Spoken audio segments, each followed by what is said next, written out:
Good win. I thought we came out fast, started strong, all three phases really. And then I really like how the half ended, not giving them the ball back. That's a Hall of Fame quarterback. You never want to give him the ball back at the 2-minute. So some of those plays were critical. I think we ended with a field goal, and then I think they have the ball at the start of the second half. I think it was a 4th down stop, and then we go right down the field and score. I'm sure you saw his stat line. I think the quarterback was the best player on the planet today. So kudos to him. And we'll work tomorrow. They're going to get a little bit of rest, and they know the season starts now. What do we got? It looked like, Kyler got hit really hard on that one play, and then comes right back and throws a couple dimes. Like, what do you think of that? There's toughness, you know what I mean? I saw his helmet fly off 15 yards. It's not a good look when your quarterback gets hit like that.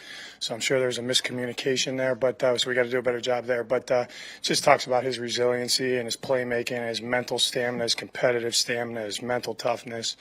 Guy's a baller, man. How did you feel with Rabbit stepping in that? Yeah, I liked it. JT, he just had a little bit of an ankle on Thursday, and, with that, just didn't want him to try to push through it right now.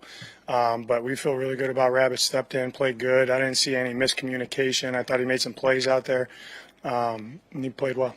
Speaking of the defense as a whole, that's 3 straight home games without a touchdown allowed. It just feels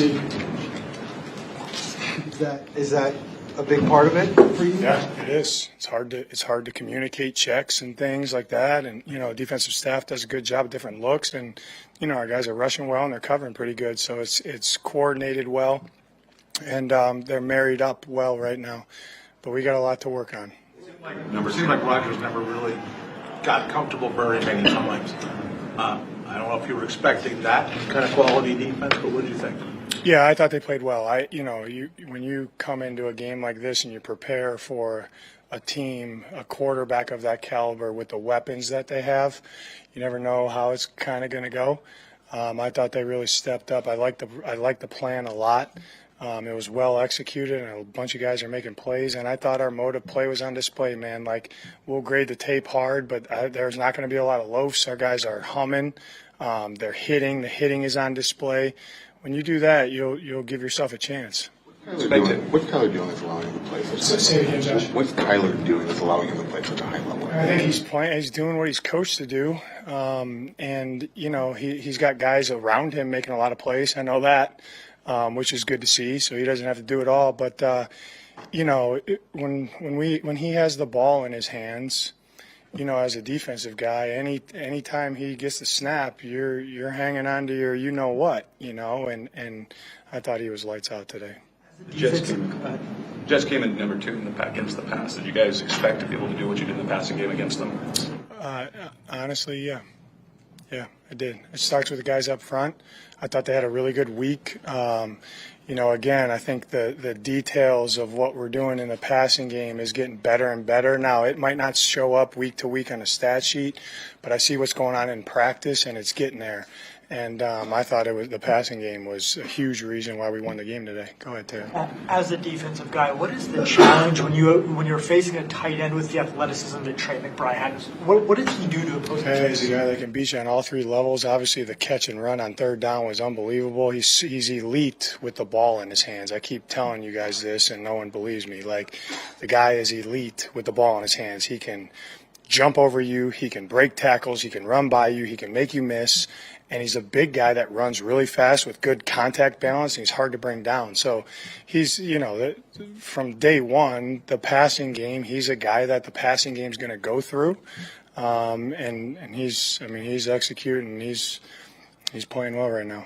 With that team, with that play with Trey, it was 3rd and 7. He caught it at like 3 yards. To be able to spin and hurdle, what kind of emotion does that give it to you? Elite play. You saw our sideline when he made it. You know what I mean? And I thought that was a good job by Kyler, because the ball wasn't really supposed to go to him the first read, and he reset his feet and went through his progression and threw it to him. And it was a good job by them. They're playing tight man-to-man coverage. But you're one-on-one with the guy. You got to get him down on the ground, and he's hard to get on the ground. Coaches talk about 1 week at a time, stay in the moment. Yeah. Your guys repeat your words verbatim. But what is the secret to getting them to literally embrace? There's no secret. It speaks to leadership in the locker room. What I say and what the coaches say, they take to it, and they know that that's what they need to do to give themselves a chance to win. So, whatever our record is right now, we're going to get a little bit of rest, but the most important thing we do is probably tomorrow, right, because we're going to learn from this tape, and then they're going to get a little bit of rest, and then it's on to Seattle. With those hurdles, is that something you guys teach or trainers at all, just natural athleticism? Trey. What do you think of the shoulder touchdown pass to Marvin? Catch and throw. Yeah, I mean, elite. The game's going to get a lot of attention, rightfully so, but you talk about the rushing attack with the Run game was Kyler good. Yeah. touchdown. I mean, Kyler, was electric with the ball in his hands. James Conner was really good today again. Obviously the offensive line makes it go. I like some of the schemes that we had up versus that hard front to run it against. But I thought that we pick and chose our spots, when to get downhill and when to attack the edge. And I thought Trey Benson played well too today. Now he was running tough in there. What's funny clicking with him, it looks like, I guess, now his eyes and her feet are matching. Has he finally figured out? He hasn't gotten a ton of touches, so he's doing a good job of improving his fundamentals and maximizing his touches. And I think what you just talked about, is in practice what's showing up to me as I sit behind the offense or the defense, he's getting more and more comfortable, with the timing of plays, whether it's gap schemes or pullers out in front of him, when to stick his foot in the ground, when to stretch it. Autry does a hell of a job with those guys. And there's a lot of it's not just like get the ball to the right and run. Like, there's a lot of detail with those guys. And he's really doing the little things really well right now. It starts in practice. A lot of guys you can point out as having really good games, but Buddha always seems to show up and deliver with big plays throughout any game. How important is he down the One of stretch? our elite players, man, and I know everyone sees what he does on Sundays. I see what the guy does on Monday through Saturdays, and like I said, you can't put a price tag on it. I mean, he's just a complete captain. I mean, he's a warrior, all the things that means. I'm so glad we have him. What was Barron's impact today? Yeah, I got to watch the tape. I thought he rushed well. I saw him bend the corner one time. It speaks volumes to him, his brain, which is one of the things that we knew about when we acquired him. He's smart. We're going to be able to expand his role. And I thought Rob did a really good job of getting him ready. That's not easy to do, especially how we play. There's a lot of things that he had to know for the snaps that was out there for. But he'll continue to grow, and he doesn't have a bye. He's going to be working with Rob too every day. How confident are you that you're going to get Darius Robinson? I'm very confident.